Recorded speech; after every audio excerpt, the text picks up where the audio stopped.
Graça e paz, povo de Deus. Eu gostaria de, nesta manhã, compartilhar a palavra do Senhor. O texto da nossa meditação é 1 Samuel, capítulo 1. Nós leremos do versículo 1 até o versículo 18, que trata da oração, da história de Ana. E nós vemos nesta história a relação entre a oração, a maternidade e o reino de Deus. Assim está escrito na palavra do Senhor, 1 Samuel capítulo 1. Houve um homem de Ramataim Zofim, da região montanhosa de Efraim, cujo nome era Eucana, filho de Jeroão, filho de Eliú, filho de Tou, filho de Zuf, efraimita. Tinha ele duas mulheres, uma se chamava Ana e a outra Penina. Penina tinha filhos, Ana, porém, não os tinha. Este homem subia da sua cidade de ano em ano a adorar e a sacrificar ao Senhor dos exércitos em Siló. Estavam ali os dois filhos de Eli, Ofni e Finéias, como sacerdotes do Senhor. No dia em que Eucana ofereceu seu sacrifício, dava ele porções deste a Penina, sua mulher, e a todos os seus filhos e filhas. A Ana, porém, dava porção dupla, porque ele a amava, ainda mesmo que o Senhor a houvesse deixado estéril. A sua rival a provocava excessivamente para a irritar, porquanto o Senhor lhe havia cerrado a madre. E assim o fazia ele de ano em ano, e todas as vezes que Ana subia à casa do Senhor, a outra a irritava, pelo que chorava e não comia. Então Eucana, seu marido, lhe disse: Ana, por que choras? E por que não comes? E por que estás de coração triste? Não te sou eu melhor do que 10 filhos? Após terem comido e bebido em Siló, estando Eli, o sacerdote, assentado numa cadeira junto a um pilar no templo do Senhor, levantou-se Ana e com amargura de alma orou ao Senhor e chorou abundantemente. E fez um voto dizendo: Senhor dos exércitos, se benignamente atentares para a aflição da tua serva, e de mim te lembrares e da tua serva te não esqueceres e lhe deres um filho varão, ao Senhor o darei por todos os dias da sua vida, e sobre a sua cabeça não passará navalha. Demorando-se ela no orar perante o Senhor, passou Eli a observar-lhe o movimento dos lábios, porquanto Ana só no coração falava. Seus lábios se moviam, porém não se lhe ouvia voz nenhuma. Por isso Eli a teve por embriagada. Ele disse: Até quando estarás tu embriagada? Aparta-te de ti esse vinho. Porém Ana respondeu: Não, Senhor meu, eu sou mulher atribulada de espírito. Não bebi vinho nem bebida forte, porém venho derramando a minha alma perante o Senhor. Não tenhas, pois, a tua serva por filha de Belial, porque pelo excesso da minha ansiedade, da minha aflição é que eu tenho falado até agora. Então lhe respondeu Eli: Vai-te em paz, e o Deus de Israel te conceda a petição que lhe fizeste. E disse ela: Ache a tua serva mercê diante de ti. Assim a mulher se foi o seu caminho, e comeu, e o seu semblante já não era triste. Amém. Oremos. Senhor nosso Deus e Pai, nós rogamos que a tua palavra prevaleça sobre nossas opiniões particulares, que ela, Senhor Deus, venha a corrigir as deficiências da nossa fé e nos dar entendimento da tua vontade para a nossa vida, do que é devido à oração, Senhor Deus, segundo o teu reino, segundo a tua vontade. Nós te pedimos isto e te agradecemos em nome de Jesus. Amém. Meus queridos, aqui nós temos mais uma mensagem acerca da oração. Trata-se desta oração de uma mãe, que na verdade ainda não era mãe, mas que desejava muito ser uma mãe em Israel e o instrumento das promessas de Deus para o seu povo. O problema central e mais terrível do feminismo é a sua proclamação de que, para que você atinja a sua identidade como mulher, você precisa ficar brigada com a maternidade. É por isso que o feminismo é abortista. No entanto, a maternidade é um tema central na história da salvação, no que concerne ao papel das mulheres. Um dos maiores obstáculos para que a promessa da semente prometida lá em Gênesis 3,15 se cumprisse foi a esterilidade, que é um tema feminino recorrente desde Sara até Isabel. Este problema aponta para o papel específico da mulher, tanto na criação como no reino de Deus. O papel principal da mulher é o papel de ser mãe. E o drama de Ana é exatamente o drama da maternidade que é ameaçada, que é impedida pela esterilidade. E é sobre isso que eu quero tratar nesta manhã, mas mostrando uma visão mais abrangente desse drama de Ana, porque ele é, num certo sentido, um emblema de um drama maior. Ele se conecta com o drama do povo de Deus. Eu quero expor esse texto mostrando primeiramente o drama de Ana, depois a oração angustiada de Ana, a resposta do Senhor em terceiro lugar, e o cumprimento do voto de Ana e o seu louvor ao Senhor. E nós veremos que tudo o que Ana faz não está circunscrito ao seu problema pessoal, mas o problema do seu próprio povo e ao estabelecimento do reino de Deus. Não sei até que ponto Ana estava consciente disso, ao que parece ela foi se conscientizando à medida em que Deus foi agindo na sua vida. Mas certamente ela foi um instrumento do reino de Deus através da sua missão de mãe. Então, em primeiro lugar, nós vemos neste texto a esterilidade de Ana. E o que é interessante neste texto, meus amados irmãos, é que aqui a esterilidade, o drama de Ana, é um emblema do drama de Israel, que vivia um momento de esterilidade espiritual. Nos versículos 1 a 3, nós vemos que Samuel era um homem piedoso, Elcana era um homem piedoso, e ele tinha 2 mulheres. E era comum naqueles dias um homem cuja mulher era estéril tomar uma segunda esposa, pela qual ele pudesse gerar filhos. Isso não quer dizer que o Senhor aprovava, nem que o Senhor sancionava este costume. Mas nós estamos aqui no período dos juízos, um período em que cada um fazia o que achava mais reto. É um período de decadência espiritual. De qualquer maneira, por ter a sua primeira esposa estéril, Elcana tinha 2 esposas. E Ana, é enfatizado aqui, era a mulher amada, era a esposa amada. É um tema muito parecido com o tema de Jacó, Raquel e Lia. O verso 5 diz que a Ana, Elcana dava porção dupla porque ele a amava, ainda mesmo que o Senhor a houvesse deixado estéril. Então, no entanto, Ana não se satisfazia com o amor do seu marido. Ela sentia a necessidade de ter filhos. Ela desejava ardentemente ter filhos, tanto mais porque a sua rival a irritava e a provocava e a humilhava pelo fato dela ser estéril. Mas um ponto importante é que essa história que se desencadeia em torno do drama da maternidade se passa exatamente, como eu já falei, no contexto do final do período dos juízes. E este era um contexto, meus irmãos, de decadência espiritual. E, na verdade, o livro de Samuel gira em torno de 3 instituições de Israel que estavam sob um contexto de decadência: o sacerdócio, o culto e o templo. E o livro de Samuel denuncia exatamente a esterilidade do sistema de culto de Israel. Porque Ofni e Finés, os filhos de Eli, eram sacerdotes corruptos, que tomavam mais do que a porção que era destinada aos sacerdotes para a oferta, e além disso se deitavam com as mulheres que assistiam ao sistema de culto em Israel. Eram, pois, os 2 filhos de Eli grandes apóstatas. E é isso que se revela aqui, especialmente no capítulo 2, nos versos 12 em diante. Eram os filhos de Eli, filhos de Belial, e não se importavam com o Senhor. Então, há uma confluência aqui, por causa dessa situação de apostasia, de Ofni e Finéias, de corrupção, de imoralidade. Nós vemos aqui Israel num contexto de esterilidade espiritual.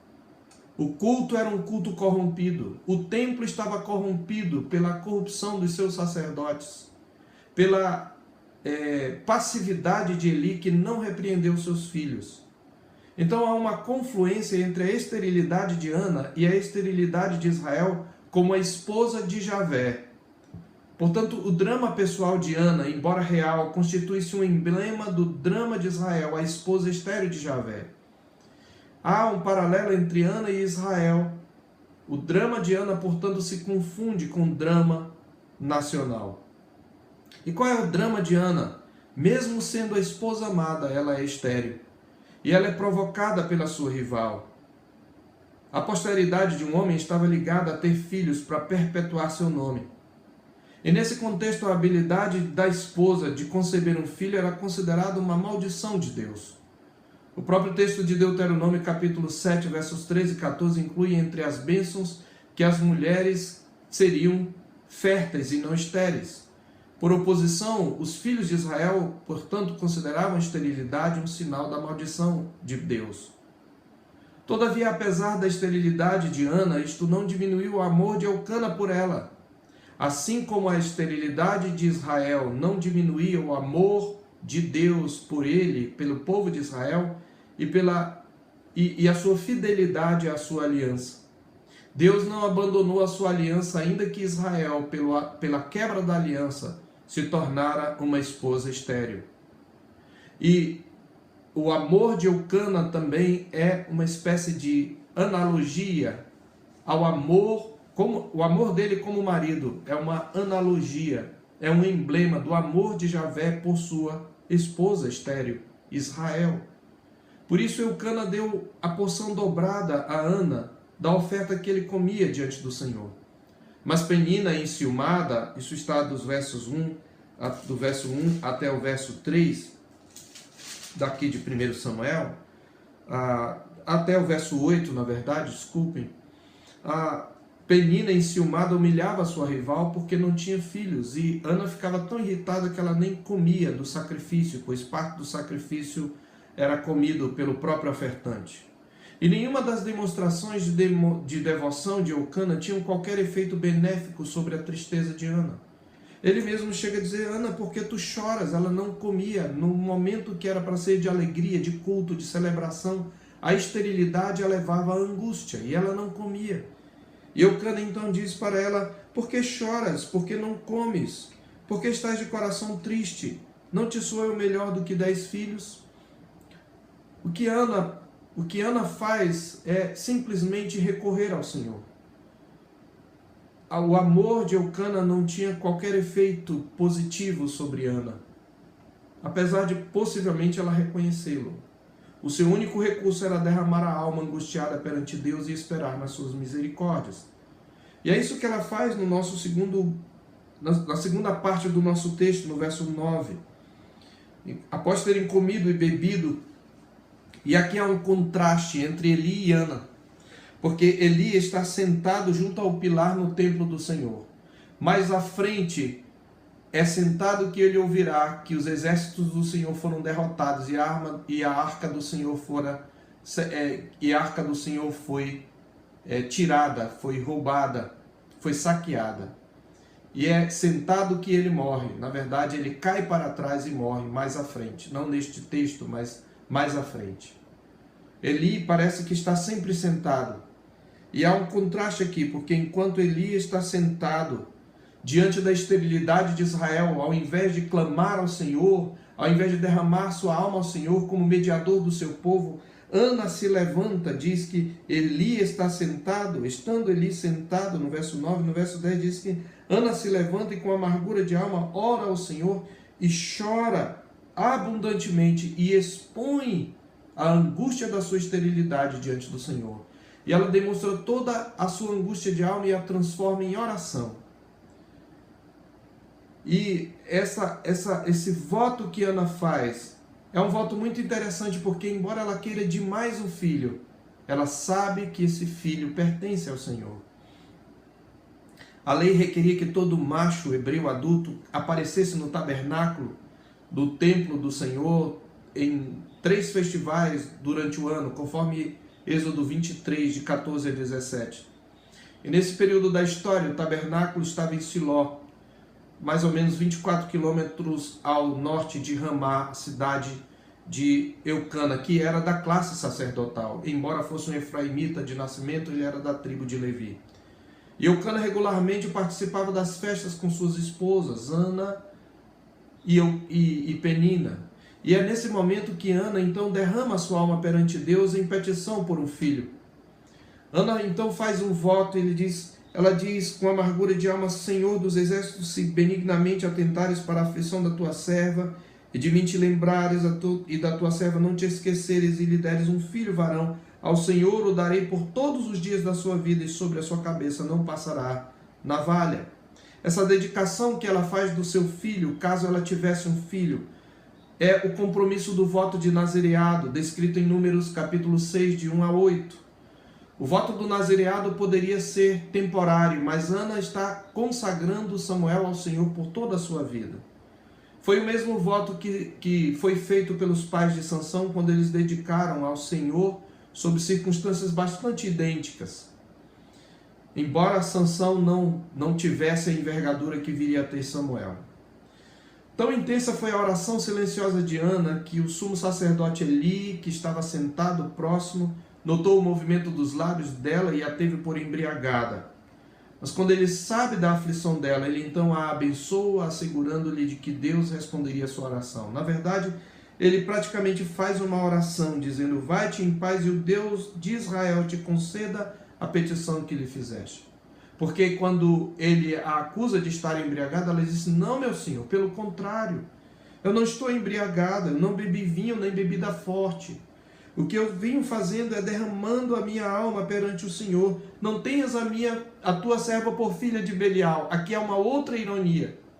Porque a palavra do Senhor vai dizer mais à frente, no capítulo 2, verso 12, que os filhos de Eli eram filhos de Belial.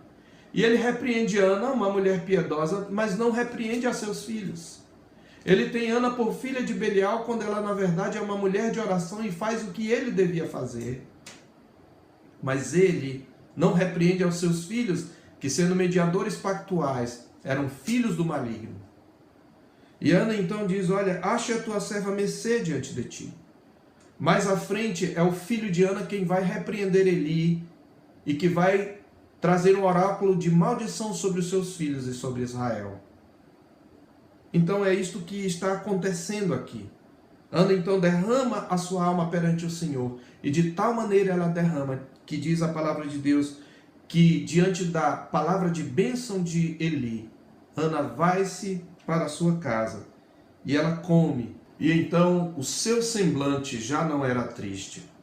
Ana então vai para casa, a palavra de Deus diz que Eucana coabita com ela, no verso 19, e lembrando-se dela o Senhor, ela concebeu e passado o devido tempo, teve um filho, a quem chamou Samuel, pois dizia: do Senhor o pedi. Veja, ela está reconhecendo que ele é a herança do Senhor. E por causa disso ela vai cumprir o seu voto ao Senhor.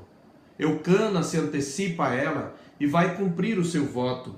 Não sei qual era a parte de Eucana em cumprir o voto ao Senhor, mas o verso 21 diz que ele cumpre o seu voto, pelo que nós podemos concluir que Eucana anuiu ao voto de Ana.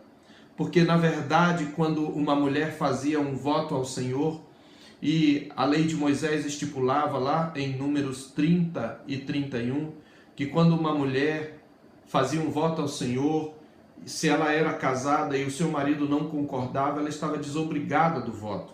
Mas aqui Eucana anui ao voto de Ana. Ele concorda com esse voto e por isso ele cumpre o seu voto ao Senhor. Mas Ana permanece até que o menino seja desmamado, e quando então ele é desmamado, ela o leva consigo, leva um novilho de 3 anos, um efa de farinha, um odre de vinho, para ofertar ao Senhor, e o apresenta à casa do Senhor a Siló.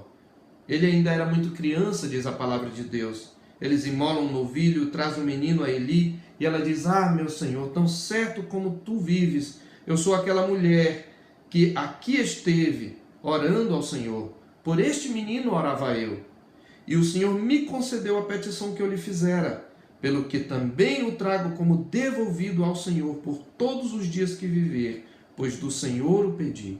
Ela não só reconhece que ele é herança do Senhor para ela, mas ela reconhece que o Senhor o deu para ela, para que ela o devolvesse ao Senhor. Ela então havia criado, desmamado, e agora ela o devolve ao Senhor. Que maravilha é, meus irmãos, quando o pai reconhece que os filhos são herança do Senhor, não para lhes serem uma propriedade particular, mas para que eles o criem para a honra e para a glória do seu Deus.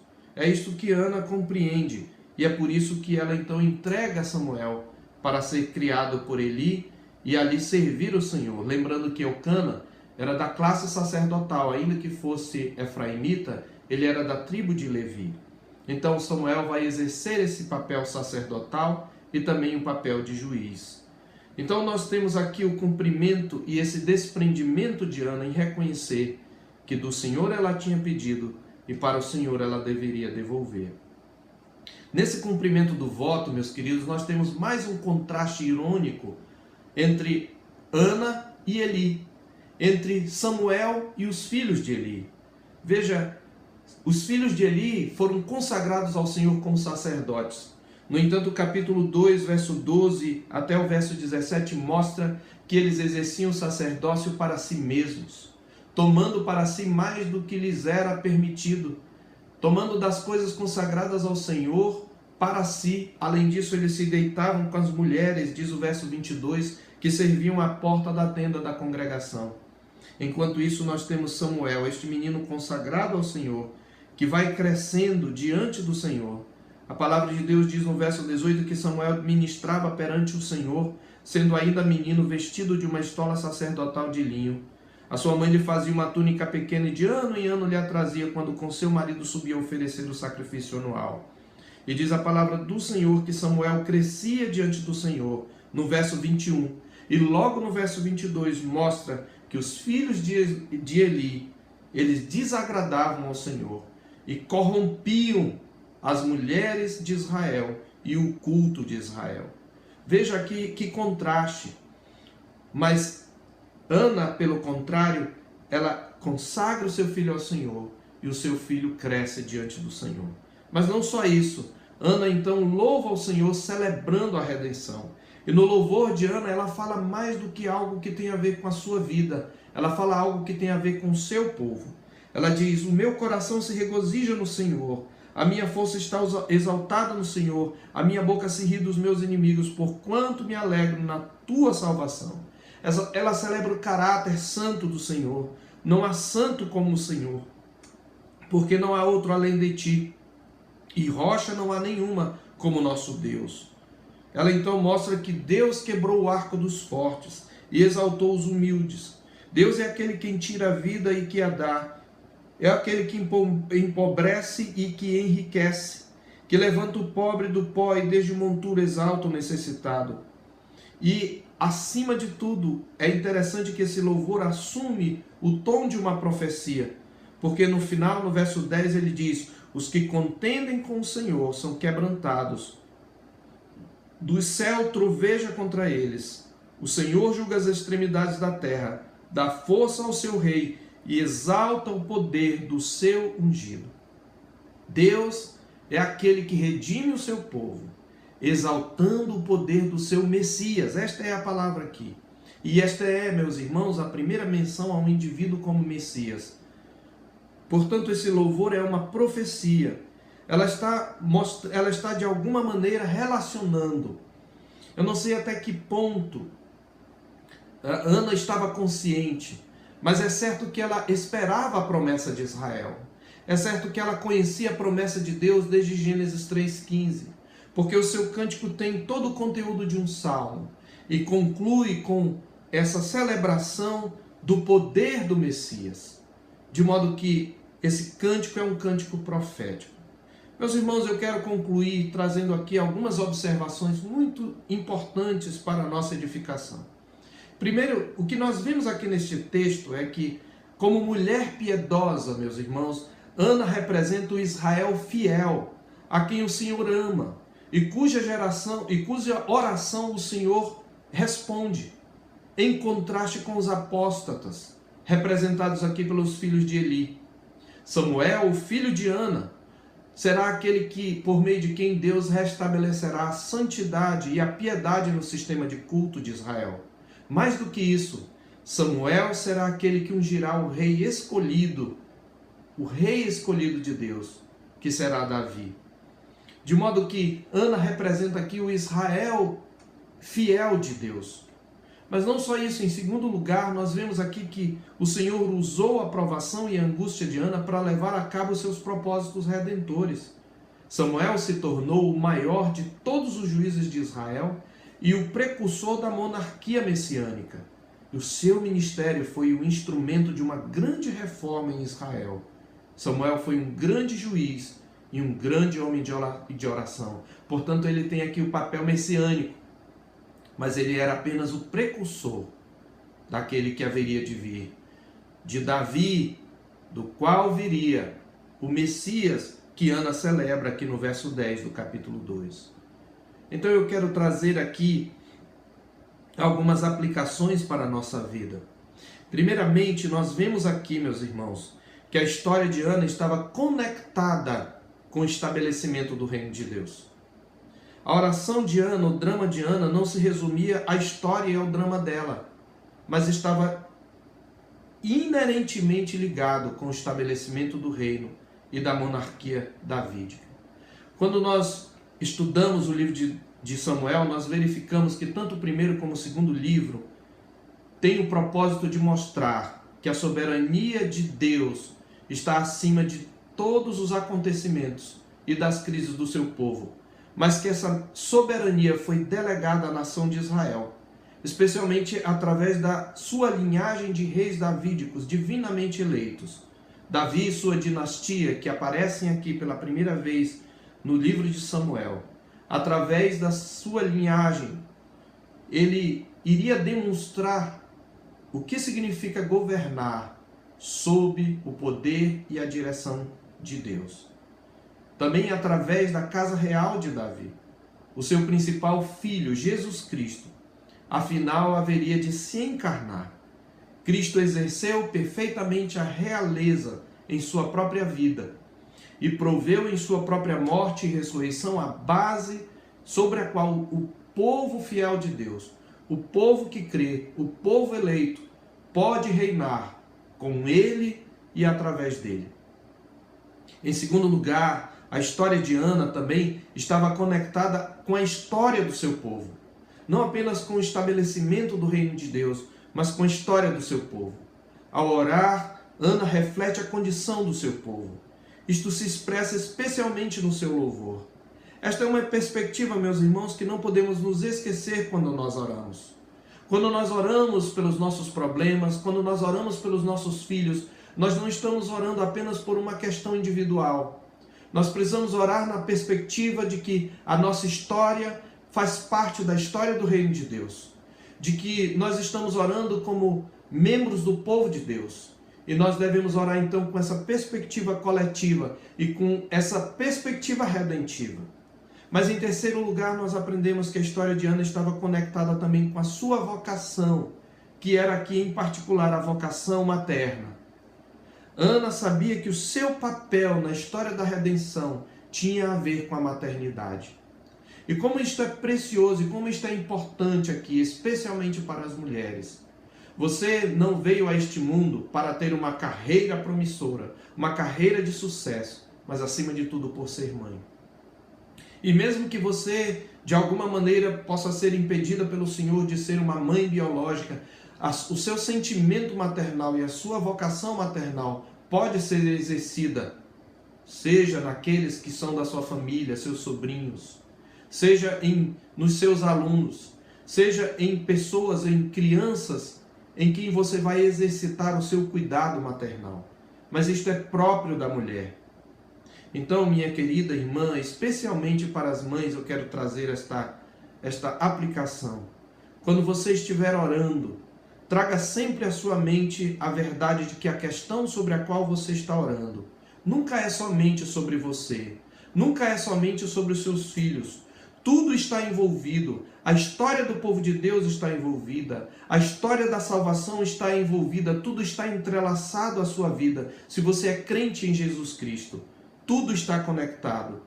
Então, quando você orar por seus filhos, ore lembrando que eles são herança do Senhor. Ore tendo em mente a perspectiva do reino de Deus, para que eles sejam instrumentos do reino de Deus. Ore confiando no Senhor. Derrame sua alma perante Deus. E se os seus filhos não estão ainda no âmbito do reino de Deus, não desista de orar. Persevere em oração. Derrame a sua alma perante o Senhor.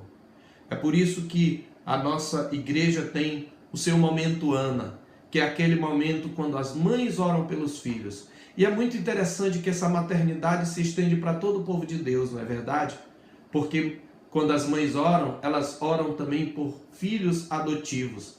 As mães da nossa igreja têm o costume de orar, por exemplo, pelos adolescentes, e elas passam um mês orando. Cada mãe adota um jovem, que não necessariamente é seu filho, para orar por ele.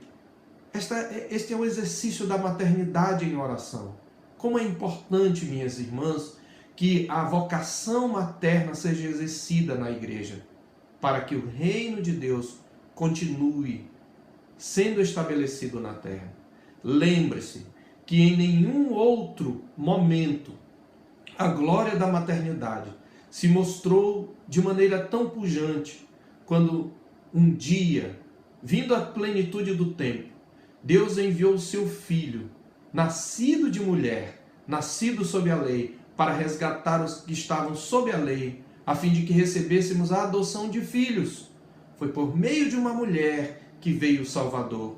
Por isso essa mesma mulher canta um cântico semelhante ao de Ana, lá em Lucas capítulo 1, quando ela diz, a partir do verso 46, a minha alma engrandece ao Senhor e o meu espírito se alegra em Deus meu Salvador. E ela então louva o mesmo Deus, da mesma maneira que Ana, porque afinal o Salvador havia sido concebido. Que você possa manifestar na sua vocação materna a beleza de Cristo. E também para você, pai, que você possa ser o líder, o pastor da sua esposa na árdua, porém gloriosa tarefa de ser mãe. E que você, filho, honre a sua mãe e olhe para a sua mãe com admiração, com espírito de gratidão ao Senhor por colocar a sua mãe na sua vida para cuidar de você e fazer de você um servo do reino, um filho do reino. Que o Senhor vos abençoe e vos guarde. Que o Senhor faça resplandecer o seu rosto sobre vós e tenha misericórdia de vós. Que o Senhor sobre vós levante o seu rosto e vos dê a paz.